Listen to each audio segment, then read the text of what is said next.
నిజామాబాద్ జిల్లా మోస్రా చందూరు మండల కేంద్రాలలో మండల సమీకృత సముదాయ భవనాలు స్థానిక ఎమ్మెల్యే పోచారం శ్రీనివాసరెడ్డి, ఎంపీ సురేష్ శెట్కార్తో కలిసి పంచాయతీరాజ్ మంత్రి సీతక్క ప్రారంభించారు.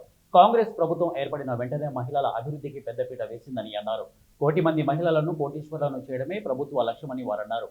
మహిళలకు ఉచిత బస్సు సౌకర్యం, డ్వాక్రా మహిళా సంఘాలు అభివృద్ధి చేయడమే కాకుండా మహిళా సంఘాలకు ఆర్టీసీ బస్సులను అప్పజెప్పి ఆ బస్సులకు ఓనర్లుగా, పెట్రోల్ పంపులను ఆయా రంగాలలో మహిళలను అభివృద్ధి దిశగా చూడాలని, అంతేకాకుండా ఇందిరమ్మ ఇళ్లకు మహిళల పేర్ల మీదనే మంజూరు కలిగిస్తున్నామని వారన్నారు.